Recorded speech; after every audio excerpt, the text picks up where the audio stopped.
وقت کیسے بدل جاتا ہے یہ کوئی نہیں جانتا۔ کل تک جو لوگ راج کر رہے ہوتے ہیں وہ آج زمین پر آ کر گر جاتے ہیں، اور دنیا ان کو پوچھ بھی نہیں رہی ہوتی، وہ مائنس ہو جاتے ہیں۔ ایران اور اسرائیل کی جنگ میں ہم نے یہی دیکھا۔ ایک سروے ہوا اور اس میں پوچھا گیا کہ کون جیتا کون ہارا اس جنگ میں، تو اسرائیلیوں کی ایک بڑی تعداد نے، اور اتنی بڑی تعداد نے جو میں آپ کو آگے آگے بتاؤں گا کہ کتنی بڑی تعداد نے ایران کے حق میں فیصلہ دے دیا اور نتن یاہو کے خلاف فیصلہ دے دیا، اور یہ سروے اور اس کے نتائج دونوں غیر معمولی اور حیران کن ہیں۔ میرا نام اظہر علی خان ہے اور آپ دیکھ رہے ہیں آج کی بات۔ اسرائیل میں ایک سروے کرایا گیا، انہی کی یونیورسٹی نے کرایا، یہودیوں نے سروے کیا، یہودیوں سے سوال پوچھے گئے اور سوال پوچھنے والے لوگ بھی یہودی تھے۔ انہوں نے پوچھا کہ آپ کو کیا لگتا ہے اسرائیل کے لوگوں کو کہ ایران اور اسرائیل کی جنگ میں کون جیتا؟ انہوں نے واضح طور پہ بغیر کوئی لگی لپٹی، بغیر کسی ابہام کے انہوں نے کہا کہ ایران جنگ جیتا ہے، اسرائیل جنگ ہار گیا ہے، اور نتن یاہو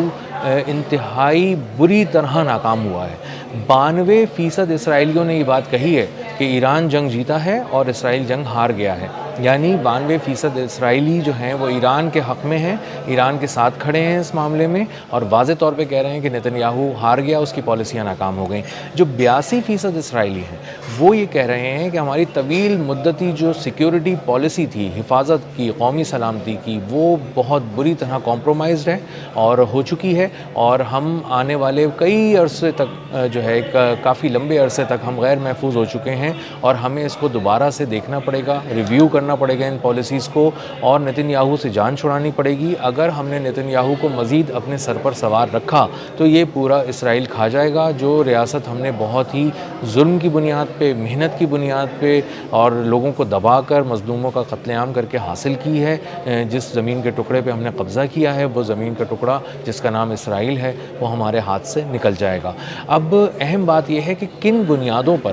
اسرائیلی ایسا سوچتے ہیں کہ نتن یاہو ناکام ہو گیا ہے اور ایران جیت گیا ہے۔ تو سب سے پہلا اور واضح طور پہ معاملہ یہ ہے کہ ایران قائم ہے جبکہ اسرائیل ہل چکا ہے۔ ایران اپنی بقا کی جنگ جیت چکا ہے، اس کو تباہ ہونے سے بچنا تھا، وہ تباہ ہونے سے بچ چکا ہے۔ اس نے بہت بڑے پیمانے پر ہونے والی تباہی کو روک لیا، اس کا جواب دیا، اور وہی تباہی لا کر مسلط کر دی اسرائیل پر اور امریکہ کے ان تمام فوجی مفادات پر جو مشرق وسطیٰ میں موجود ہیں اور جن کی بنیاد پر امریکہ یہاں پر حکمرانی کر رہا تھا، فضاؤں میں، سمندروں پہ اور زمین پر۔ اب جب اسرائیلیوں سے دوسرا سوال اس طرح سے اس کے بارے میں مزید تفصیل پوچھی گئی تو انہوں نے کہا کہ معاشی طور پر ایران ابھر کر سامنے آیا ہے اور اس نے حیران کیا ہے، اور اس کے جو نتائج ہیں وہ بہت ہی غیر معمولی ہیں، کیونکہ ایران نے جنگ روک لی، ایک تو اپنے آپ کی بقا کی جنگ لڑ رہا تھا، اس نے اپنے آپ کو محفوظ کر لیا، امریکہ کے مشرق وسطیٰ میں قائم فوجی اڈوں کو تباہ کر دیا، اس کے قدم مشرق وسطیٰ سے اکھاڑ دیے۔ امریکہ اب واپسی کی تیاری کر رہا ہے اور اس کو کہیں جگہ نہیں مل پا رہی۔ امریکہ جو سپر پاور اپنے آپ کو سمجھتا تھا، وہ تاج اس کے سر سے چھن چکا ہے، اور اب بہت ساری ایسی طاقتیں ہیں جو اس کو للکارنے کے لیے بالکل تیار بیٹھی ہیں، اور کبھی جنگ ہوئی تو امریکہ ان سے اس طرح نہیں لڑ پائے گا جس طرح پہلے اپنے ایک بھرم کے ساتھ آتا تھا کہ میں ہوں اور میں ہی ہوں اور اکیلا پوری دنیا پر میں راج کرتا ہوں۔ اب ایسا تاثر دنیا میں ختم ہو چکا ہے۔ اسی کے ساتھ اسرائیلیوں کو یہ محسوس ہوتا ہے کہ ان کی فوج مکمل طور پر ناکام ہو چکی ہے، ان کی فضائیہ کچھ نہیں کر سکی، ایران کا کچھ نہیں بگاڑ سکی، اس کے باوجود کہ انہوں نے اپنے ٹیکس کے پیسوں سے ایک پوری فوج کی آبیاری کی، اس کو پالا، اس کو چلایا، ان کے خرچے اٹھائے اور ان کو بے دریغ ان پر مالی وسائل لٹائے، لیکن حال یہ ہے کہ ان کی زمینی فوج ایران میں داخل ہی نہیں ہو سکی، نہ صرف داخل نہیں ہو سکی بلکہ اپنی زمین کا بھی ٹھیک سے دفاع نہیں کر سکی۔ جتنے ملٹی لیئر ڈیفنس سسٹم تھے، بہت سارے تہ در تہ جو دفاعی نظام بچھائے گئے تھے، یکسر طور پر ناکام ہو گئے۔ ایران کے جو ہائپر سونک اور بیلسٹک میزائلز ہیں وہ پینیٹریٹ کرتے ہوئے یہودی زمین پر گرے اور وہاں پر بہت بڑے پیمانے پر اس نے تباہی مچائی، اور اسی کے ساتھ ان کی جو فوج تھی ان کی قیادت غائب ہو گئی، اس کے جو فوجی تھے وہ ناکام ہو گئے، کہیں نہیں جا سکے بلکہ کھڑے کھڑے اپنی زمین کو بھی نہیں بچا سکے۔ جو ان کی فضائیہ تھی وہ نہ صرف اپنے جو زمین تھی اس کی حفاظت نہیں کر سکی بلکہ آگے جا کر فارورڈ جو ان کو پوسٹ پہ جا کے نشانہ بنانا تھا اس طرح کے کسی آپریشن کو تباہ نہیں کر سکی۔ ایران ایران کی جو جوہری اثاثے ہیں وہ آج بھی محفوظ ہیں، ایران کی جوہری سائٹس محفوظ ہیں، میزائل لانچنگ سائٹس محفوظ ہیں، ڈرون لانچنگ سائٹس محفوظ ہیں، تمام قسم کی فیسلٹیز موجود ہیں اور محفوظ بھی ہیں، اور ان کو کوئی ایک جو ملک ہے وہ نشانہ نہیں بنا سکا، نہ اسرائیل نہ امریکہ۔ اس لیے اسرائیلی یہ سمجھتے ہیں کہ جو ایرانی ہیں وہ مکمل طور پر کامیاب ہو چکے ہیں۔ اسی کے ساتھ ساتھ جب ایران کے اوپر حملوں کی بات آتی ہے تو ان کی فوجی قیادت ہے اس کو بھی نشانہ بنایا گیا، ان کی سیاسی قیادت کو نشانہ بنایا گیا، بہت بڑے پیمانے پر جو ان کے لیڈرز تھے ان کی شہادت ہوئی، لیکن اس کے باوجود رجیم چینج نہیں کیا جا سکا۔ رجیم چینج میں مشتبہ خامنائی آج بھی موجود ہیں، وہ اپنے والد کا تسلسل ہیں، پہلے سے زیادہ پالیسیز کو ریویو کر کے زیادہ ماڈرنائز کر دیا گیا ہے، اور اب جو ایران ہے وہ یکسر ایک مختلف ایران ہے جس کو لوگ جانتے تھے۔ یہ وہ ایران نہیں ہے، یہ پہلے سے زیادہ معاشی طور پر مضبوط، عسکری طور پر مضبوط اور اپنے آپ کو، اپنے دفاع کو مضبوط بنانے والا ایران ہے، اور یہ اس لیے بھی اس کو اسرائیلی اہم سمجھ رہے ہیں ایران کی فتح کو، کہ ایران نے سب سے اہم کام ایک یہ بھی کیا ہے کہ انہوں نے اپنے مذاکرات کی میز پہ لا کے امریکہ کو بٹھا دیا ہے، اس قدر باندھ کر مارا ہے اسرائیل اور امریکہ کو کہ اس کے بعد وہ آ کر مذاکرات کی میز پہ بیٹھ گئے ہیں اور انہی شرائط کے ارد گرد بات کر رہے ہیں جو دراصل ایرانی مذاکرات کار مسلسل کہہ رہے تھے، اور اسلام آباد جو معاہدہ تھا اس میں بھی جو بات ہوئی تھی اسی کا تسلسل آج بھی جاری ہے، جو سوئٹزرلینڈ میں مذاکرات ہو رہے ہیں وہ بھی جاری ہیں۔ جو نتن یاہو ہے وہ کہہ رہا تھا کہ میں جب تک موجود ہوں ایران کو ختم کر دوں گا، اس کے جو جوہری پروگرام کو ختم کر دوں گا، لبنان کو فتح کر لوں گا، اس سے آگے چلا جاؤں گا، شام میں گھس جاؤں گا، لیکن اس کے بعد اندازہ یہ ہوا کہ وہ امریکہ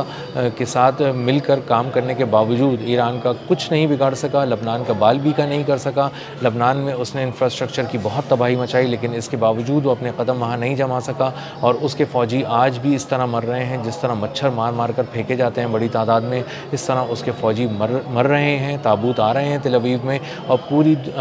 اس جنگ کو اسرائیلیوں نے اپنی آنکھوں سے دیکھا ہے، محسوس کیا ہے، اس میں رہے ہیں، خوف میں رہے ہیں، بموں کے درمیان رہے ہیں، بم پھٹتے ہوئے دیکھے، میزائل پھٹتے ہوئے دیکھے، انہوں نے آگ لگتی ہوئی دیکھی، اس لیے ان کو اندازہ ہے کہ آسمان کس طرح رنگین ہو جاتا ہے ایرانی میزائل جب آتے ہیں، اور اس کے بعد جب زمین پر تباہی پھیلتی ہے تو وہ کس قدر المناک ہوتی ہے، دردناک ہوتی ہے، اور کس طرح فوج ان کی چھوڑ کر ان کو بھاگ گئی، نتن یاہو بھاگ گیا، اس کا کچھ پتہ نہیں چل رہا تھا جنگ کے دوران، اور اب جب معاملات سیدھے ہو رہے ہیں، اب ایران نے حملے روک دیے ہیں تو نتن یاہو سینہ چوڑا کر کے آ گیا ہے کہ میں کامیاب ہو گیا، لیکن دراصل وہ ناکام ہو گیا ہے، اور اسرائیلیوں نے بہت ہی ٹھوس بنیادوں پر اس کو ریجیکٹ کر دیا ہے، اور بہت ٹھوس بنیادوں پر ایران کی جو فتح ہے اس کا اعلان کیا ہے، اس کے حق میں فیصلہ دیا ہے، اور یہ بات پوری دنیا نے اپنی الیکٹرانک سکرینز پہ دیکھی کہ کس طرح ایران نے سیٹلائٹ امیجز بھی اس کے سامنے آئے کہ کس طرح ایران نے مشرق وسطیٰ میں امریکی مفادات کو اڑا کر رکھ دیا، تباہ کر دیا، امریکہ کے قدم اکھاڑ دیے، اور امریکہ کے طیارے $700 ملین کے اس طرح تباہ ہو رہے تھے جیسے کوئی بہت مذاق ہو رہا ہے، آسمان سے آ کر نیچے گرتے تھے، ہینگرز میں کھڑے کھڑے تباہ ہو جاتے تھے، کسی ایئر بیس کا دفاع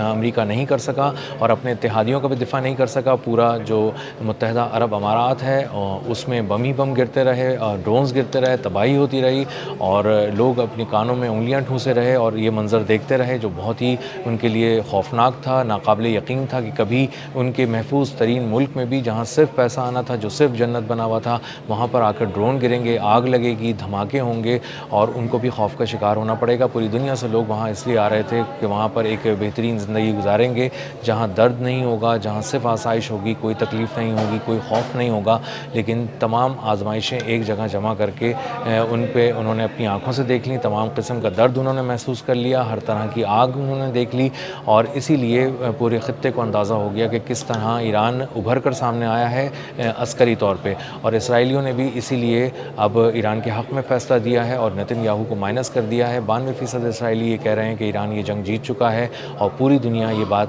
پہلے ہی کہہ چکی ہے کہ ایران یہ جنگ جیت چکا ہے۔ امریکہ اور اسرائیل، نتن یاہو سب بری طرح ناکام ہو کر شکست کھا چکے ہیں۔ اب تک کے لیے اتنا ہی، ملتے ہیں اگلی ولاگ میں کسی نئی خبر، نئے تجزیے اور نئے زاویے کے ساتھ۔ اللہ حافظ۔